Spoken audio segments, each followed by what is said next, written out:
Everyone, welcome to teens buddy Arunima. আশা করি সবাই তোমরা ভালো আছো, সুস্থ আছো। আজকে নবম শ্রেণীর পঞ্চম চ্যাপ্টার থেকে পরিবেশ ও তার সম্পদ এই চ্যাপ্টার থেকে বাস্তুতান্ত্রিক স্তর নিয়ে আলোচনা হবে। আজকের আলোচ্য বিষয়ের মধ্যে হলো বাস্তুতন্ত্র কি, বাস্তুতন্ত্রের যে মানে শর্ত সেগুলো কি, মানে বাস্তুতন্ত্রের মধ্যে কি কি পড়ে এবং এইগুলো নিয়ে ডিটেলস আলোচনা হবে, এই বাস্তুতান্ত্রিক শর্তাবলীর ডিটেলসগুলো নিয়ে। চলো শুরু করা যাক। প্রথমেই আসি সেটা হলো এই যে বাস্তুতন্ত্র কাকে বলে। বিজ্ঞানী আর্নেস্ট হেকেল তার মত অনুযায়ী একটা বাস্তুতন্ত্রের সংজ্ঞা আছে। হেকেলের সংজ্ঞা বলেই কিন্তু বেশিরভাগ সময় লিখতে দেয়, যদি মেনশন নাও করা থাকে তাও তোমরা হেকেলেরটাই লিখবে, কারণ হেকেলেরটাই সবচেয়ে বেশি প্রসিদ্ধ অ্যাকচুয়ালি। ঠিক আছে, বিজ্ঞানী হেকেলের মতে বাস্তুতন্ত্র হলো এমন একটা ক্রিয়ামূলক একক যে ক্ষেত্রে পারিপার্শ্বিক পরিবেশের অন্তর্গত জীবজ ও অজীবজ উপাদানগুলি একত্রে পরস্পরের উপর ক্রিয়া প্রতিক্রিয়া করে। মানে বাস্তুতন্ত্র গঠিত হয়েছে কিছু অজীবীয় এবং কিছু জীবজ দুই রকম এলিমেন্ট নিয়ে, এই দুজনেই একে অপরের ওপর প্রভাব আছে। মানে ধরো একটা বাস্তুতন্ত্র, ধরো পুকুরের বাস্তুতন্ত্র, পুকুরে কি আছে, জল আছে, সেই জলের মধ্যে কিছু প্রাণী আছে, জল আর প্রাণী এদের মধ্যে যে আন্তঃক্রিয়া সেটাই হলো বাস্তুতন্ত্র। বা যদি বলি জলের মধ্যে ধরো শুধু মাছ নয়, মাছের সাথে বিভিন্ন রকম শ্যাওলা, তারপর ধরো ফাইটোপ্ল্যাঙ্কটন, জু প্ল্যাঙ্কটন, অন্যান্য মাছ, তারপর ধরো মোলাস্কা জাতীয় প্রাণী, শামুক বিভিন্ন, সেগুলো রয়েছে। এরা সবার সাথে যে ইন্টারাকশান সেইটাই হলো তোমার বাস্তুতন্ত্র। তাহলে বাস্তুতন্ত্র হলো একটা ক্রিয়ামূলক একক। ক্রিয়ামূলক কেন? কারণ এরা একে অন্যের ওপর প্রভাব আছে। যে ক্ষেত্রে পারিপার্শ্বিক পরিবেশের অন্তর্গত, মানে একটা জীব, যে কোনো একটা জীবকে নিলে সে যে জায়গায় থাকছে সেই জীব এবং পরিবেশের মধ্যে কিছু আদান প্রদান হয়, মানে জীবের ওপর পরিবেশের কিছু প্রভাব আছে, পরিবেশের ওপর জীবের প্রভাব আছে, এই যে সম্পর্ক, এই যে ক্রিয়া প্রতিক্রিয়া, সেটাই হলো বাস্তুতন্ত্র। বাস্তুতন্ত্রের শর্তাবলী বা বাস্তুতন্ত্রের এটা এককও বলতে পারে। বাস্তুতন্ত্র কী কী দিয়ে তৈরি? অজীবীয় এবং জীবজ। অজীবীয় মানে যার কোনো প্রাণ নেই, সেগুলোর মধ্যে কি কি আসে? আলো, তাপ, জল, বায়ুমণ্ডল, ভূপ্রাকৃতিক গঠন, এগুলো দেখো। এই যে আলো, তাপ, জল, এগুলো তো প্রাণ নেই, কিন্তু এগুলোর জীবের ওপর প্রভাব আছে। তারপর জীবজের মধ্যে হলো স্বভোজী আর পরভোজী। স্বভোজী মানে যারা নিজেদের খাদ্য নিজেরা তৈরি করছে, সবুজ উদ্ভিদ। আর পরভোজী মানে এই যে স্বভোজীর ওপর প্রত্যক্ষভাবে বা পরোক্ষভাবে নির্ভর করছে। এই পরভোজী আবার তিন রকম: খাদক, বিয়োজক আর রূপান্তরক। রূপান্তরক মানে হলো ধরো একটা জীব মারা গেছে, তার জীব দেহটা মাটিতে পড়ে রয়েছে, তার দেহের ওপর বিভিন্ন বিয়োজক এবং রূপান্তরক কাজ করবে, নিয়ে তার দেহটাকে বিয়োজিত করে দেবে, ভেঙে দেবে এবং মাটিতে রূপান্তরিত করে দেবে, সেক্ষেত্রে এরা কাজ করে। আর খাদক কারা? যারা এই যে স্বভোজীর ওপর সরাসরি প্রত্যক্ষভাবে বা পরোক্ষভাবে নির্ভর করছে। এই খাদক আবার তিন রকম হয়: প্রাথমিক খাদক, গৌণ খাদক, প্রগৌণ খাদক। মানে ধরো ঘাস হলো স্বভোজী, ঘাসকে খাচ্ছে ঘাসফড়িং, ঘাসফড়িং হলো প্রাথমিক খাদক। ঘাসফড়িংকে খাচ্ছে ব্যাং হলো গৌণ খাদক। ব্যাংকে খাচ্ছে সাপ হলো প্রগৌণ খাদক। তাহলে এই খাদক আবার তিন রকম। ঠিক আছে, তাহলে হলো কি? মুখ্য খাদক, গৌণ খাদক, প্রগৌণ খাদক। এবার আসি এই যে অজীবীয় যে শর্তগুলো, তার মধ্যে প্রথম হলো আলো। আলোর একটা গুরুত্বপূর্ণ ভূমিকা আছে, কারণ ধরো আলোকে ব্যবহার করে সালোক সংশ্লেষ প্রক্রিয়া হচ্ছে। এছাড়াও বিভিন্ন রকম উদ্ভিদ এই আলোর উপর নির্ভর করে তার বৃদ্ধি, তার পাতার গঠন, তার সালোক সংশ্লেষের হার, তার বাষ্পমোচন হার, এগুলো পরিবর্তিত হয়ে যাচ্ছে। তার সাথে সাথে আলোর উপর নির্ভর করে প্রাণীরাও কিন্তু কার্যকরী হয়, মানে প্রাণীরা সক্রিয় হয়। যেমন ধরো বেশ কিছু প্রাণী আছে যারা আলোর উপস্থিতিতে দেখা যায় না, অন্ধকারে দেখা যায়। তার মানে তারা যখন আলো থাকে তারা বার হয় না, সক্রিয় হয় না, অন্য সময় হয়। যেমন আরশোলা জাতীয় প্রাণীরা কী করে? রাত্রিবেলা বার হয়। তার মানে কি? আলোর উপস্থিতিতে এরা সক্রিয় হয় না, আলোর অনুপস্থিতিতে এরা সক্রিয় হয়। তারপর হলো তাপ। আলো আর তাপ অ্যাট এ গ্ল্যান্স দেখে তোমাদের একই মনে হতে পারে, কিন্তু আলাদা। আলোর জন্যই তাপ হয়, কিন্তু তাপেরও একটা আলাদা আলাদা বৈশিষ্ট্য আছে। যেমন তাপের জন্যই কিন্তু ধরো এই যে ঠান্ডা জায়গায় বসবাসকারী প্রাণীদের মধ্যে একরকম শারীরিক গঠন দেখা যায়, যারা গরম জায়গায় বসবাস করে তাদের মধ্যে শারীরিক গঠন আলাদা হয়। ঠান্ডা জায়গায় বসবাসকারী উদ্ভিদের গঠন একরকম হয়। দেখবে খুব ঠান্ডা জায়গায় যে গাছগুলো দেখা যায় তারা এরকম কনিক্যাল শেপের হয়, মানে যখন বরফ পড়ে ওই বরফ যেন ওর গায়ে না লেগে থাকে। তার সাথে ওর মূলেরও বিভিন্ন রকম গঠন হয়। এই গাছগুলো অনেক বেশি ঠান্ডা সহ্য করতে পারে। আবার এই তাপের প্রভাব কি দেখো, যে গরম জায়গায় যে সমস্ত ইকুয়েটর অঞ্চলে, নিরক্ষরেখার আশেপাশের অঞ্চলে যে সমস্ত গাছ দেখা যায়, সেই সমস্ত গাছের কিন্তু গঠন আলাদা, পাতা আলাদা, পাতা অনেক বেশি গাঢ় সবুজ হয়, পাতার সমাঙ্কপৃষ্ঠ হয়, অসমাঙ্কপৃষ্ঠ হয়, এরকম বিভিন্ন বৈশিষ্ট্য দেখা যায়। আবার তাপের উপর নির্ভর করে উদ্ভিদ প্রাণীরাও বিভিন্ন রকম হয়। যেমন ধরো বেশ কিছু প্রাণী হয় যারা তাপ পছন্দ করে, বেশ কিছু প্রাণী হয় যারা তাপ অপছন্দ করে, এর ওপর নির্ভর করেও কিন্তু প্রাণীরা বদলে যায়। তারপর হলো জল। জল সব জায়গাতে কাজে লাগছে। জলের কি গুরুত্ব, ধরো জলের মধ্যে বিভিন্ন যে পুকুরের বাস্তুতন্ত্র, সমুদ্রের বাস্তুতন্ত্র, এগুলো সব নির্ভর করছে। তার সাথে ধরো জলের সাথে, জল সব কিছুতে লাগে, প্রধান হলো সালোক সংশ্লেষে লাগে। জলের জন্যই সালোক সংশ্লেষ হচ্ছে, সেখান থেকে খাদ্য তৈরি হচ্ছে, সেই খাদ্যই এই খাদকরা খেয়ে বেঁচে আছে। দ্বিতীয় হলো বীজের অঙ্কুরোদ্গমের জন্য জল প্রয়োজন, কারণ বীজপত্রে যে খাদ্য সঞ্চিত থাকছে সেই খাদ্যটা কিন্তু কি হয়, শক্ত বা শুকনো অবস্থায় থাকে, সেই খাদ্যটাকে তরল করতে সাহায্য করে জল। সেই জন্য বীজকে প্রথমে জলে ভেজানো হয়, তারপরে কিন্তু সেই বীজ অঙ্কুরোদ্গম ঘটে বীজে। তাহলে জলের একটা ভূমিকা আছে। তার সাথে এই জল কিন্তু প্রাণীদের শরীরেও আলাদা আলাদা ভূমিকা আছে। ধরো কোনো উদ্ভিদ মাটির খুব গভীর থেকে জল নেয়, কোনো উদ্ভিদ মাটির ওপরই তলে, মূলটা কেমনভাবে ছড়িয়ে রেখেছে, মাটির ওপরই তলে যখনই বৃষ্টিপাত হয় সেই জলটাকে টেনে নেয়। এইভাবে জলেরও কিন্তু আলাদা আলাদা প্রভাব আছে প্রত্যেকটা জীবের ওপর। তারপর হলো বায়ুমণ্ডল। বায়ুমণ্ডলের মধ্যে সবকটা জিনিসই আসছে, CO2ও আসে, O2ও আসে, সব আসে। তার মানে দেখো CO2-র জন্যই সালোক সংশ্লেষ হচ্ছে, তার জন্যই খাদ্য তৈরি হচ্ছে, তার জন্যই সমস্ত এই যে খাদক তারা বেঁচে আছে। স্বভোজীকে খেয়ে যারা বেঁচে থাকছে তারা খাদক, এই খাদকরা বেঁচে আছে। তাহলে বায়ুমণ্ডলের এই CO2-র একটা ভূমিকা আছে। CO2-র জন্যই হচ্ছে সালোক সংশ্লেষ। তার সাথে অক্সিজেনের জন্য সমস্ত প্রাণী বেঁচে আছে, সমস্ত উদ্ভিদও বেঁচে আছে, কারণ সালোক সংশ্লেষের জন্য অক্সিজেন উদ্ভিদরাও গ্রহণ করে, প্রাণীরাও গ্রহণ করে। তার সাথে এই যে বায়ুমণ্ডলের যে বায়ু প্রবাহের একটা ভূমিকা আছে। ধরো বীজ ছড়িয়ে পড়ার ক্ষেত্রে কোনো বীজ হয় যারা বায়ুর সাহায্যে ছড়িয়ে পড়ে অনেক দূরে, এবং সেক্ষেত্রে সেই বীজ যত দূরে ছড়িয়ে পড়ে সেই উদ্ভিদটারও কিন্তু অনেক দূর অবধি ছড়িয়ে পড়ার সম্ভাবনা বাড়তে থাকে। তারপর হলো ভূপ্রাকৃতিক গঠন। ভূপ্রাকৃতিক গঠন মানে সমুদ্রপৃষ্ঠ থেকে কতটা উচ্চতায় আছো সেইটার উপর নির্ভর করে ভূপ্রাকৃতিক গঠন। সমুদ্রপৃষ্ঠের এলাকায় দেখবে উদ্ভিদের গঠন বা যে সমস্ত প্রাণীরা থাকে তাদের গঠন একরকম, এমনকি মানুষেরাও যারা সমুদ্রপৃষ্ঠে থাকে, সমুদ্রপৃষ্ঠের আশেপাশে থাকে, তাদের ক্ষেত্রে শারীরিক গঠন, গায়ের রং, শারীরিক ক্ষমতা আলাদা আলাদা হয়। আবার ধরো যারা অনেকটা উঁচুতে থাকে সেক্ষেত্রে অক্সিজেনের কি হয়, অক্সিজেনের ঘনত্ব অনেকটা কম হয়, তাদের শরীরে কিন্তু আবার সেই কম অক্সিজেন টেনে নেওয়ার একটা ক্ষমতা দেখা যায়।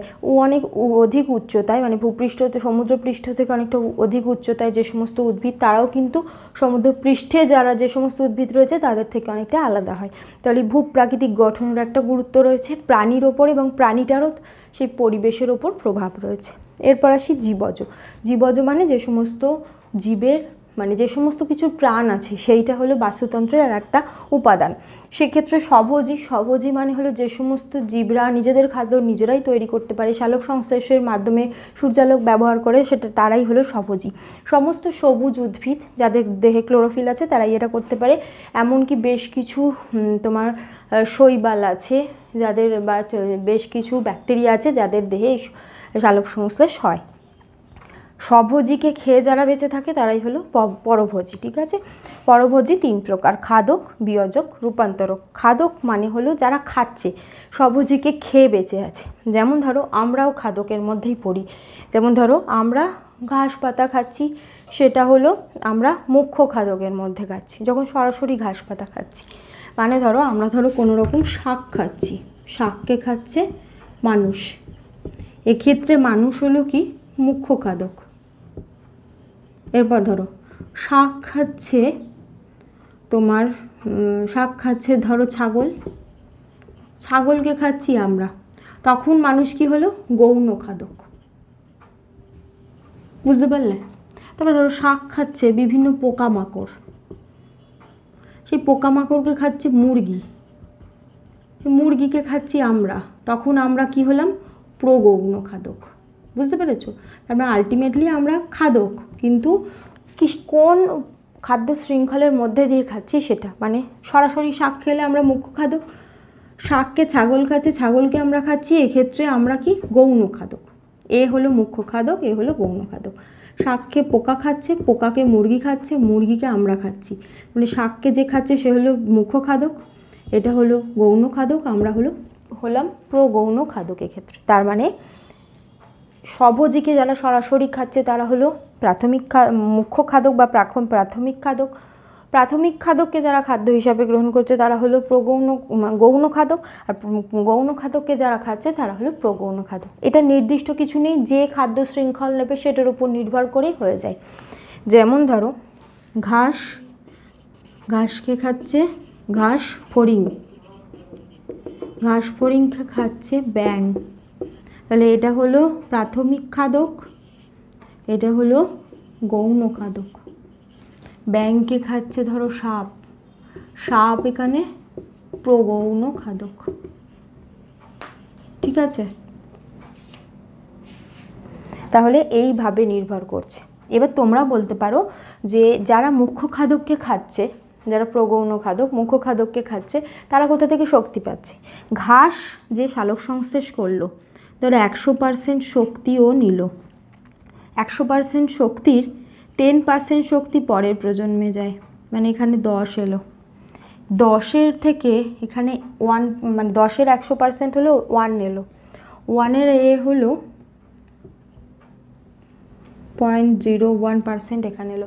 শক্তি এইভাবে এক দেহ থেকে অন্য দেহে চলে যেতে থাকছে। ঠিক আছে, তাহলে ঘাস যে শক্তি উৎপন্ন করছে তার কিছুটা আসে ঘাস ফড়িংয়ে, ঘাস ফড়িং আবার সেই শক্তিটা কিছুটা নিজের জন্য ব্যবহার করে, কিছুটা শরীরে জমা রাখে। সেই ঘাস ফড়িংকে যখন ব্যাঙ খাচ্ছে সেই শক্তিটা ব্যাঙের দেহে এলো, ব্যাঙ আবার সেই শক্তিটা কিছুটা নিজেরা শরীরে ব্যবহার করলেও কিছুটা জমা রাখলো, সেই জমা হওয়া শক্তিটা আবার সাপের দেহে চলে গেল। এইভাবে শক্তি একটা প্রজন্ম থেকে অন্য প্রজন্মে চলে যাচ্ছে, মানে এইভাবে শক্তি একটা খাদ্য স্তর থেকে অন্য খাদ্য স্তরে চলে যাচ্ছে। এরপর হলো বিয়োজক। ধরো কোনো মানে গাছের কাঠ বা পাতা এগুলো নষ্ট হয়েছে, মাটিতে পড়ছে, মাটিতে মিশে গিয়ে কি হবে, ক্রমশ মাটির হিউমাস গঠন করবে, এই যে মাটিতে গিয়েও বিয়োজিত হচ্ছে বা নষ্ট হচ্ছে। বা ধরো কোনো জীবের দেহ, কোনো প্রাণীর দেহ মারা গেছে, প্রাণী মারা গেছে, তার দেহটা ক্রমশ পচন হচ্ছে, সেটাই বিয়োজকের মাধ্যমেই কিন্তু ক্রমশ বিয়োজিত বা নষ্ট হতে থাকে। রূপান্তরক মানে কি, সেই দেহটাকে নষ্ট হওয়ার পরে দেহটাকে মাটিতে রূপান্তরিত করে দেয়, সেইটাই হলো রূপান্তরকের কাজ। ঠিক আছে, তাহলে এই বিয়োজক আর রূপান্তরকও কিন্তু পরভোজীরই মধ্যে পড়ে, কারণ এরা এই ধরো কাঠ বা শুকনো পাতা বা ধরো কোনো প্রাণীর দেহ, সেখান থেকে পুষ্টি নিয়ে তারা বেঁচে আছে, সেখান থেকে পুষ্টি নিচ্ছে, তার সাথে সাথে ওরা কি করছে, পরিবেশকে কি করছে, ওই যে জীব দেহটাকে গলিয়ে পচিয়ে মাটির সাথে মিশে যেতে সাহায্য করছে। তাহলে ও পরিবেশ থেকে উপকার পাচ্ছে, কি পাচ্ছে, খাদ্য পাচ্ছে, আর ও পরিবেশে উপকার করছে কি, ওই যে দেহটাকে মাটির সাথে মিশে যেতে সাহায্য করছে। এইভাবে একে অন্যকে সাহায্যের মাধ্যমে, মানে দুজনের ওপর ক্রিয়া এবং প্রতিক্রিয়া আছে, পরিবেশের প্রাণীটার ওপর, প্রাণীটার পরিবেশের ওপর, এইভাবে বাস্তুতন্ত্র সৃষ্টি হচ্ছে। এখন আসি বাস্তুতন্ত্রের কার্যগত বৈশিষ্ট্য। তার প্রথমটাই হলো এই যে খাদ্য শৃঙ্খল, নামটা থেকেই বুঝতে পারছো, খাদ্য শৃঙ্খল, শৃঙ্খল মানে একটা চেন, খাদ্য মানে হলো এটা কি উৎপাদক থেকে একদম গৌণ খাদক প্রগৌণ খাদক অবধি খাদ্য সম্পর্কগুলো এর মাধ্যমে দেখানো হয়েছে। উৎপাদক থেকে ক্রম পর্যায়ে, মানে ক্রমশ পরপর খাদক সম্পর্কযুক্ত বিভিন্ন প্রাণীগোষ্ঠীর মধ্যে খাদ্য শক্তির যে একমুখী প্রবাহ, সেটাকেই বলে খাদ্য শৃঙ্খল। বোঝাবার চেষ্টা করছি প্রত্যেকটা ওয়ার্ড। ধরো ঘাসকে খাচ্ছে হরিণ, হরিণকে খাচ্ছে বাঘ। ঠিক আছে, এটা কি উৎপাদক, ঘাস হলো উৎপাদক, এটা কি প্রাথমিক খাদক, এটা কি গৌণ খাদক। তাহলে দেখো খাদ্য শৃঙ্খল সবসময় শুরু হবে উৎপাদক দিয়ে, কারণ উৎপাদকই শক্তি তৈরি করে, আমরা কিন্তু শক্তি তৈরি করতে পারি না, আমরা সর্বদাই উৎপাদকের উপর নির্ভর করি শক্তির জন্য, প্রত্যক্ষভাবে বা পরোক্ষভাবে। মানে তুমি ভাবছো ধরো তুমি মুরগির মাংস খেলে, তাহলে তুমি মাংস থেকে শক্তি পেলে, কিন্তু মুরগিটা কি খেয়েছে, সে ধরো পোকা মাকড় এগুলো খেয়েছে, পোকা মাকড় কি খেয়েছে, ধরো ঘাস শ্যাওলা এসব খেয়েছে। তাহলে আমরা যে মুরগি থেকে শক্তিটা পাচ্ছি সেইটা কিন্তু ইনডাইরেক্টলি উৎপাদকেরই শক্তি, কারণ আমরা সরাসরি শক্তি তৈরি করতে পারি না। তাহলে শক্তির উৎস হলো সর্বদাই উৎপাদক, যারা সৌরশক্তিটাকে ব্যবহার করে খাদ্য শক্তিতে রূপান্তরিত করছে এবং সেটার শরীরে স্থিতিকরণ ঘটাচ্ছে, মানে স্থিতিকরণ করছে, মানে শরীরের মধ্যে ধরে রাখছে। তাহলে এটা হলো উৎপাদক। উৎপাদক থেকে শক্তিটা, উৎপাদকের যে শক্তি সেইটা কি করছে, খাদ্য খাদক সম্পর্কের মাধ্যমে। যেমন এখানে হরিণের খাদ্য ঘাস, হরিণ খাদক। আবার বাঘের ক্ষেত্রে বাঘ হলো কি খাদক, হরিণ হলো খাদ্য। ঠিক আছে, তাহলে এই খাদ্য খাদক সম্পর্কের মধ্যে দিয়ে কি হচ্ছে, শক্তির একমুখী চলন হচ্ছে। যেমন এখানে ঘাস যে শক্তিটা তৈরি করেছিল সেই শক্তিটা হরিণের দেহে হলো, হরিণ আবার সেই শক্তিটা কিছুটা নিজেরা খরচ করলো, কিছুটা শরীরে জমা রাখলো। সেই হরিণটাকে মেরে যখন বাঘ খাচ্ছে, সেই যে জমার থাকা যে শক্তিটা সেটা বাঘ পাচ্ছে, সে সেটা ব্যবহার করছে। তাহলে শক্তি কিন্তু সর্বদা এদিক থেকে এদিকে যাচ্ছে, শক্তির প্রবাহ কখনো উল্টো দিকে হয় না খাদ্য শৃঙ্খলের ক্ষেত্রে। সেইটাই হলো খাদ্য শৃঙ্খল। এই যে শক্তির, খাদ্য শক্তির একমুখী প্রবাহ, এই কথাটা অবশ্যই বলতে হবে। খাদ্য শক্তি সর্বদা এদিক থেকে এদিকেই যাচ্ছে, উৎপাদক থেকেই খাদকের দিকে, গৌণ খাদক প্রগৌণ খাদক এদিকে যাবে, উল্টো দিক থেকে কিন্তু আসবে না, কারণ শক্তি সর্বদাই উৎপাদকই তৈরি করতে পারে। ঠিক আছে, তাহলে এইটা যখন সংজ্ঞাটা ভালো করে বুঝবে তোমরা, এখান থেকেই যে খাদ্য শৃঙ্খলের বৈশিষ্ট্যগুলো বুঝতে পারবে।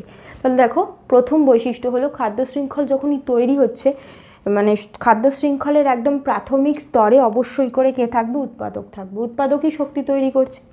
দ্বিতীয় হলো, যত এই যে খাদ্য শৃঙ্খলে এগোনো যায় তত এদের সংখ্যা কম হতে থাকে, এদের আকার বড় হতে থাকে। যেমন ধরো ঘাস, ঘাসের থেকে হরিণের আকার কি বড়, কিন্তু সংখ্যায় ঘাসের থেকে হরিণ কম।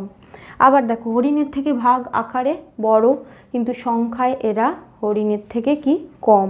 তাহলে যত এদিক থেকে এদিকে যাবে এদের সংখ্যা কমতে থাকবে, আকার বাড়তে থাকবে। নেক্সট হলো, এই যে খাদ্য শৃঙ্খলে খাদ্য স্তর কিন্তু লিমিটেড। যেমন এই খাদ্য শৃঙ্খলটা স্তর 1, 2, 3।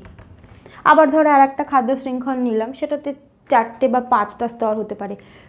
যে কোনো খাদ্য শৃঙ্খলে এই যে স্তর, এটা একটা স্তর, এটা একটা, এটা একটা, এগুলো সব নির্দিষ্ট। আর নেক্সট হলো, এই যে অনেকগুলো খাদ্য শৃঙ্খল একসাথে কানেক্টেড হতে পারে, একসাথে কানেক্টেড হওয়ার মাধ্যমেও কিন্তু তারা খাদ্য জাল তৈরি করতে পারে। এইটাতেই আমি খাদ্য জাল বোঝাবার চেষ্টা করছি। যেমন ধরো, ঘাসকে খাচ্ছে হরিণ, হরিণকে খাচ্ছে বাঘ। আবার ধরো, ঘাসকে খাচ্ছে খরগোশ, খরগোশকে খাচ্ছে বাঘ। তাহলে এটাও একটা খাদ্য শৃঙ্খল, ঘাস, খরগোশ, বাঘ। তারপর ধরো, ঘাসকে খাচ্ছে খরগোশ, খরগোশকে খাচ্ছে ধরো তোমার বাজ পাখি, এটাও একটা খাদ্য শৃঙ্খল। এরকমভাবে অনেকগুলো খাদ্য শৃঙ্খল যদি আমরা লিখি, একটার সাথে একটা সংযুক্ত হতে দেখা যাবে, সেইগুলোকেই বলে হলো খাদ্য জাল।